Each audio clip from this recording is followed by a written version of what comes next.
Hola, ¿qué tal? Hoy nos vamos a meter de lleno a analizar dos herramientas clave en Rust para agrupar datos, los arrays y las tuplas. A simple vista podrían parecer casi lo mismo, pero en realidad sirven para cosas muy diferentes. Vamos a ver de qué se trata.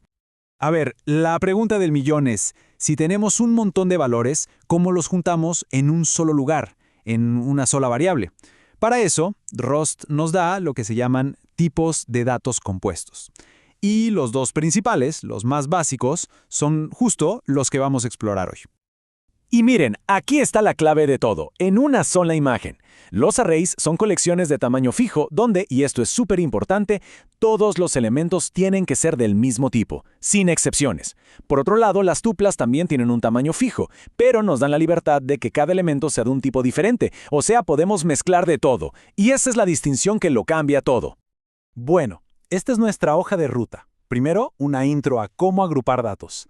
Luego, nos metemos de cabeza con los arrays y su sorprendente límite de tamaño. Después, es el turno de las tuplas. Las vamos a poner en un cara a cara y cerramos con algunos consejos sobre cuándo usar cada una. Muy bien, empecemos. ¿Qué son los arrays?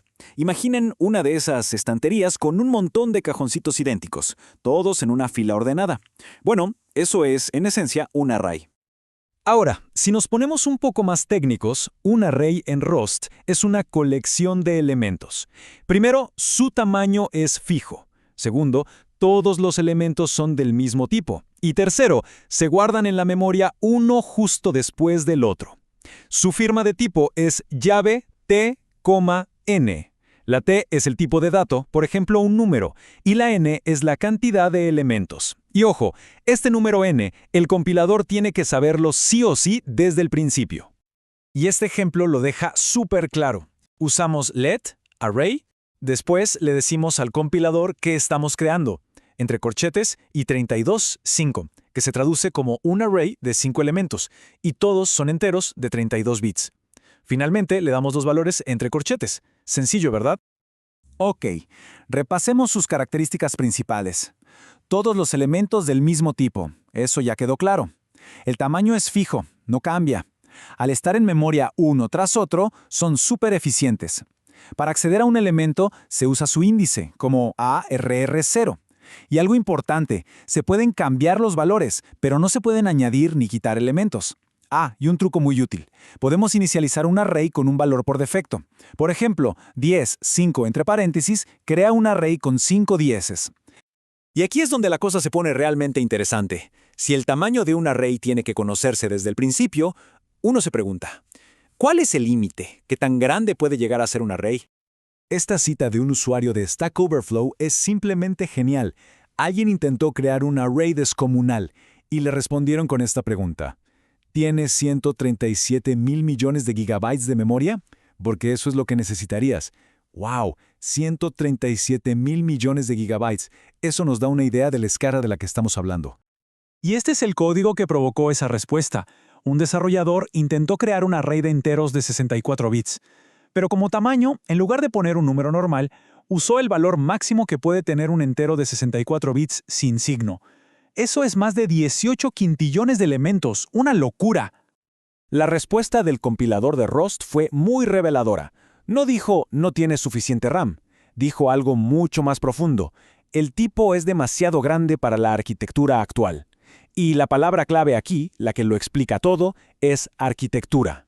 Resulta que el verdadero límite no es una regla de Rust, sino del propio hardware de la computadora. Y todo gira en torno de un tipo llamado isize.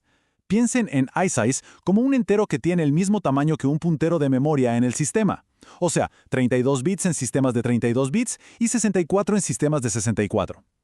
Pues bien, el tamaño de un array no puede ser mayor que el valor máximo que isize puede representar. Y aquí lo vemos en números. En un sistema de 32 bits, el array más grande teóricamente podría tener unos 2100 millones de elementos. Pero en un sistema de 64 bits, ese número salta a más de 9 quintillones. Es una cifra astronómica, casi inimaginable. Pero lo importante es que es un límite del hardware, no del lenguaje. Bueno, dejando atrás los límites de los arrays, vamos a conocer a su contraparte flexible, las tuplas. Si los arrays eran como casilleros idénticos, las tuplas son más como una caja de herramientas, con compartimentos de diferentes formas y tamaños para cada cosa. Una tupla también es una colección de tamaño fijo, pero su superpoder es que puede contener valores de tipos diferentes. Podemos agrupar un número, un texto y un valor de verdadero o falso, todo en una misma estructura. Miren este ejemplo, es perfecto. Creamos una tupla llamada tup que tiene un entero, un número decimal y un trozo de texto. Y noten la sintaxis del tipo. Entre paréntesis se especifica el tipo de cada elemento en su respectivo orden. ¿Y cómo sacamos los valores de una tupla? Hay dos formas principales. Una es acceder por índice usando un punto, como top.0 para el primer elemento. La otra forma, que es muy elegante y muy común en Rust, es desestructurarla. Con let, x y z igual a tup, asignamos cada elemento de la tupla a una nueva variable, todo en una sola línea. Súper práctico. Ok, ahora que conocemos a los dos contendientes, es hora de ponerlos cara a cara para resumir de una vez por todas sus diferencias. Esta tabla lo resume todo. Tipos de elementos, iguales en el array, diferentes en la tupla. Sintaxis de acceso, corchetes para el array, punto para la tupla. Y aquí vienen dos diferencias importantes. Se pueden recorrer en un bucle, sí en los arrays, pero no en las tuplas, porque sus elementos pueden ser de tipos distintos. ¿Y se puede saber su longitud?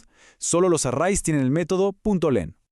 Con estas diferencias ya claras, la pregunta final es ¿cuándo usar cada uno?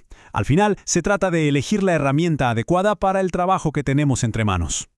Un caso de uso genial para las tuplas es cuando una función necesita devolver varios valores. En lugar de crear una estructura solo para eso, la función puede devolver una tupla. Por ejemplo, un booleano para indicar si todo salió bien y un número con el resultado. Luego, quien llama a la función puede desestructurar el resultado de forma súper limpia, como vemos aquí. Es una solución elegante y muy práctica. Y un concepto muy relacionado es la tuple struct.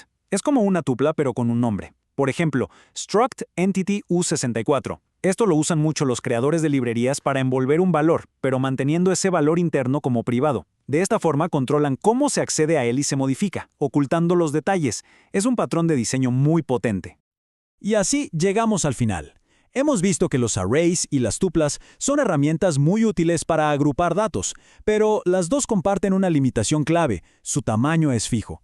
Y esto nos deja con una pregunta pendiente. ¿Qué pasa cuando necesitamos una lista que pueda crecer y hacerse más pequeña según la necesitemos? Bueno, esa es una historia para otra ocasión.